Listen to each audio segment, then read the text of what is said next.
Good morning and good evening, everybody.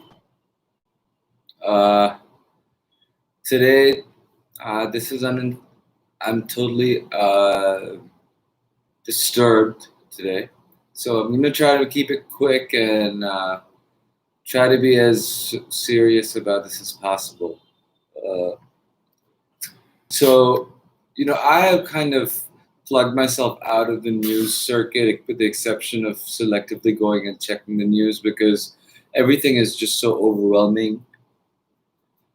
And although the fact that immigrant children are being still being separated from their families and kept in cages in the southern border of the United States is haunting in and of itself. And recent news that the American Department of Justice, headed by former then Attorney General Jeff Sessions and Deputy Attorney General Rod Rosenstein, actually actively pursued the psychological torture of these immigrant families by separating willfully and maliciously the families as a psychological deterrent to immigration into the United States. Now, this is NoOne Unscripted. Thank you for watching. And today we're going to talk about X, or xenophobia. Xenophobia is the fear of foreign things, typically foreign people, people from other countries, people of other ethnicities. And I'm not going to go into the specifics of xenophobia. I'll just talk to you about phobia. Whenever you talk about phobia, it's a fear, and somebody who has a fear of something, they're afraid of it. And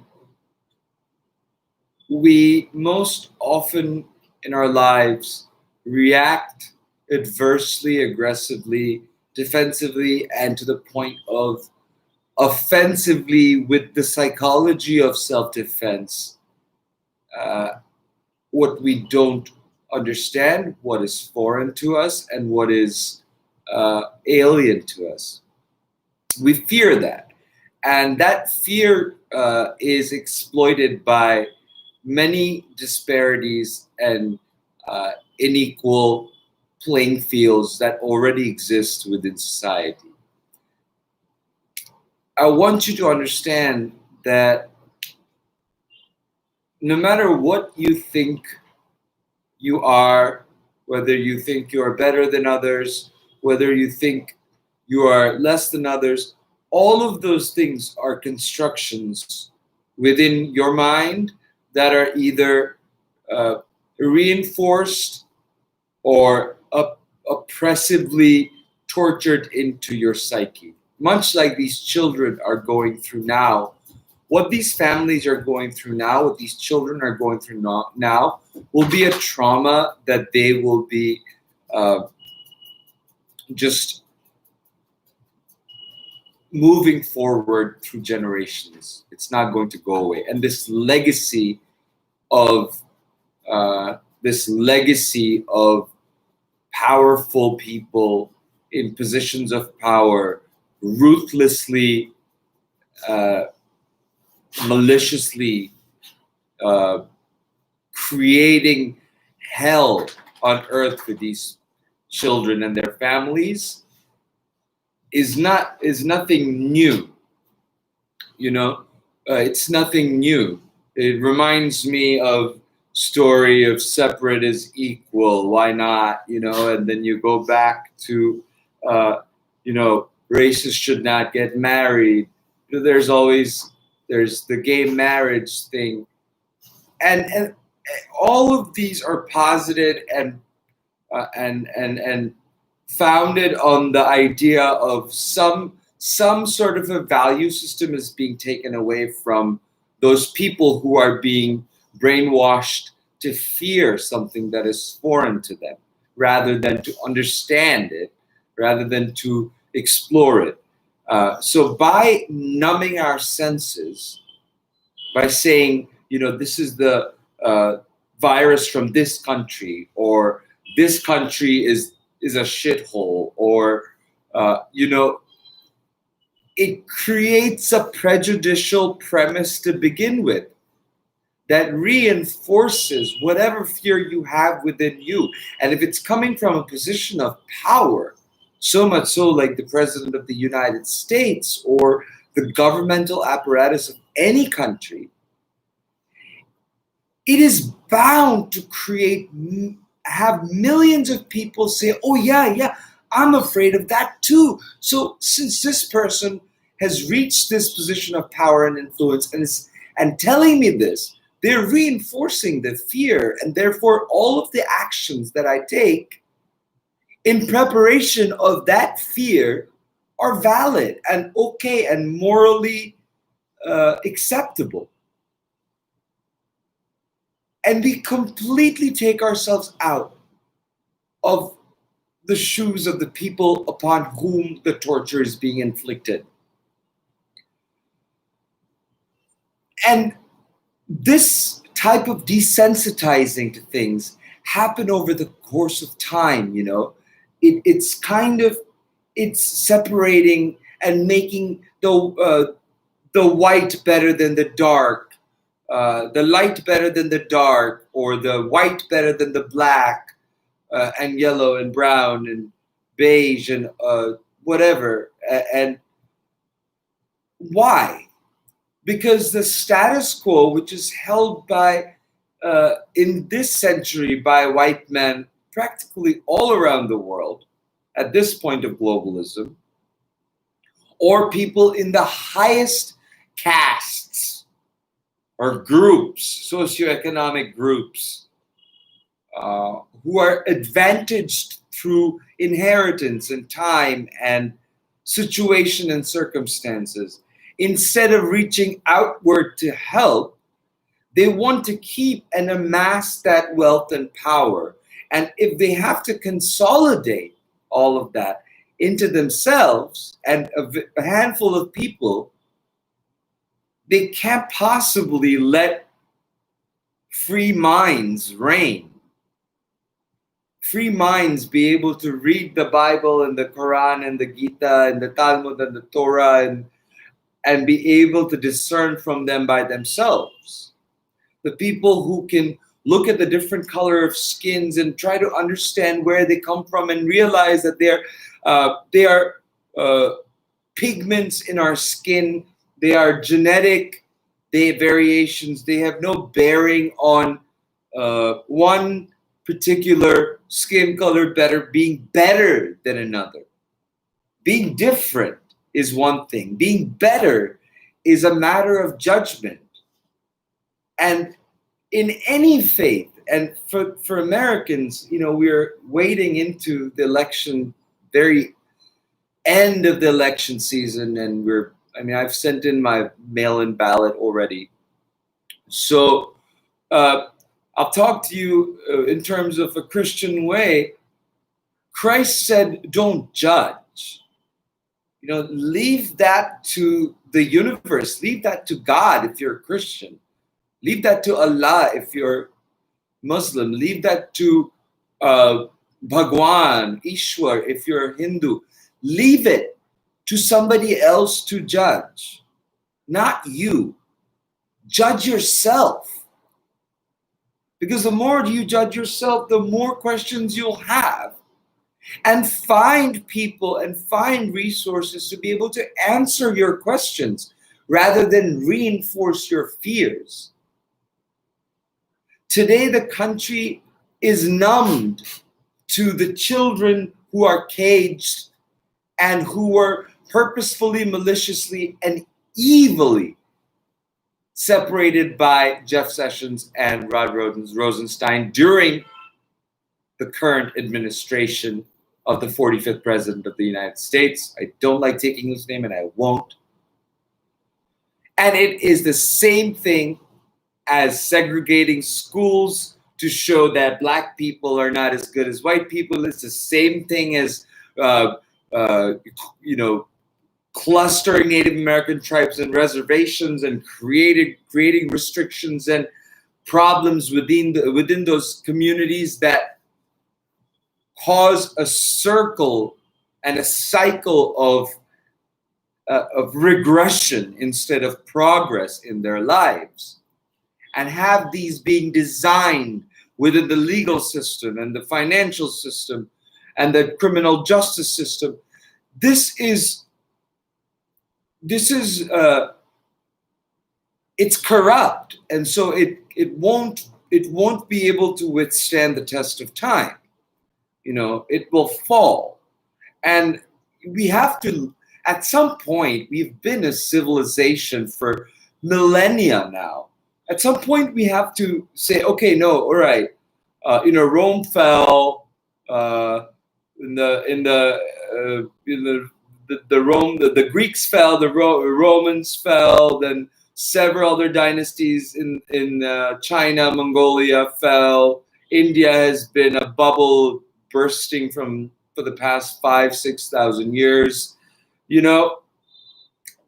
We see a pattern here, and we can identify the pattern now scientifically, cyclically, given how many civilizations have peaked and gone down, and figure out why that is. And it is every single time it is because of prejudicial actions by few who want to keep and cling on to their power like they cling on to their lives, without realizing the inevitability that neither life nor power is for anybody to keep forever.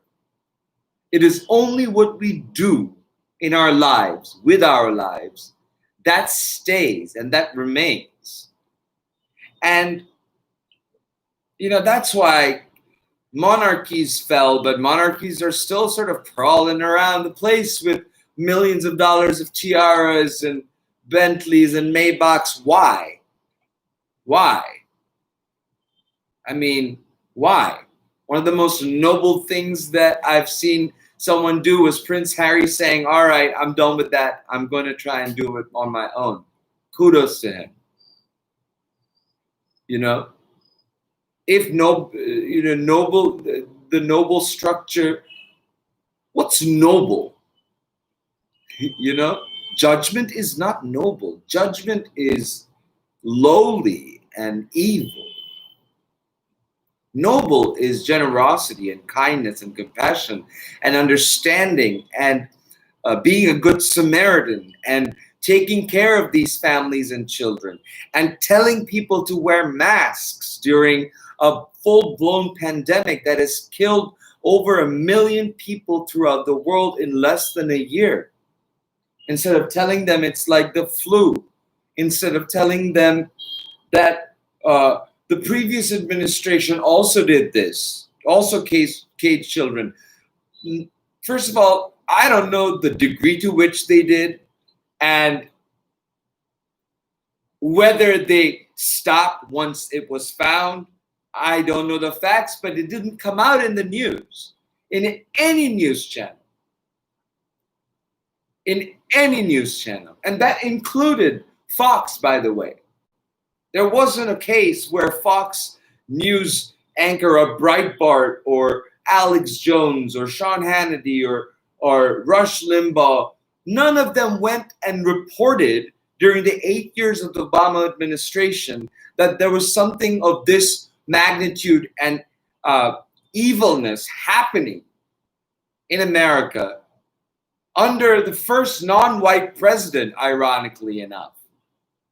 Why didn't they say it? Either it wasn't happening or they were complicit in that evil. In either case, if they're complicit in the evil then and now, they're still evil.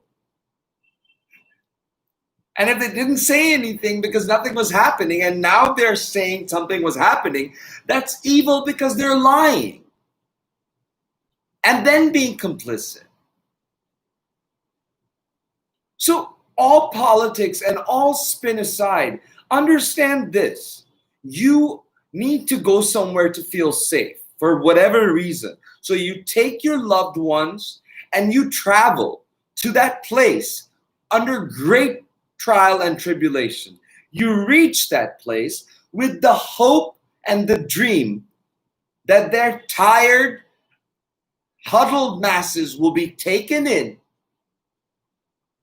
Your family, your loved ones who you have carried hundreds of miles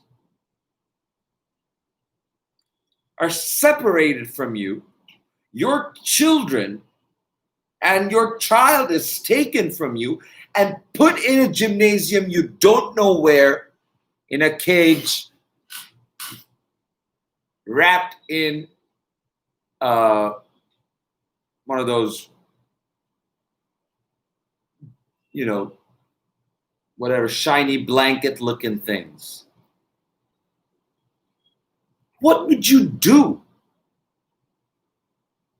These people are also people. They're human beings.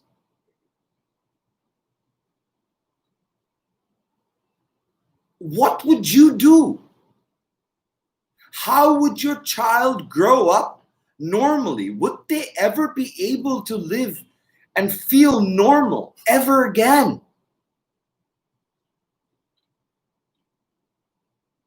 How will the world remember our country? How will the world remember what we did when we had the power to do good? And it doesn't look very good at this point. It doesn't look very good at this point. And it's shameful. It is shameful. I have always been so very humbled by the fact that I became an American citizen. But this year, I have to tell you that the thought of giving up my American citizenship has occurred to me more than once. I voted, my mail-in ballot is in, but I'll tell you this much: my country and my government has done very little for me personally. I still haven't lost faith in my Constitution, but I've lost faith in my representatives who believe in being politically correct more than being vocal and functional and aggressive and representative of the people they represent and connected. If you want to dispel the fears of xenophobia, of racism and prejudice, you don't just keep talking from a podium in Washington. You go to your districts. We have come to a time when the American House of Representatives has to be reapportioned, where we have to rethink the Senate's role. We have to rethink the Senate's power. We have to rethink the presidential powers. Remember, we are the people who form the government. My vote is a drop in that ocean that is the United States. And by God, it's a drop, but I'm going to make sure that drop gets to that ocean, and I'm going to make sure it makes a ripple. And join me and make that a wave so that we can address these atrocities of our past and our current, and we can heal and move forward. One last thing I want to tell you: no matter who wins in this election, the economy is going to go down this coming year. People are going to face hardship. We are going to have to stretch ourselves, our resources, and the way we do business. I believe that we can do it, but I strongly believe that we won't be able to do it if we stay stuck to the same stationary, regressive, prejudicial, hateful, fear-mongering, fearful, xenophobic, homophobic, racist, bigoted ways. The age of that must come to an end. It must come to an end. Otherwise, we will not survive this century. The world will go on, plants will regrow, animals will come back, as you can see now with the various lockdowns throughout the world. The skies will be restored, but humanity and civilization will collapse all over again. We will have to go back to the land again and restart again if we don't get our shit together. So with that, I'd like to close. Thank you if you've reached this section. And please like, subscribe. Bye-bye.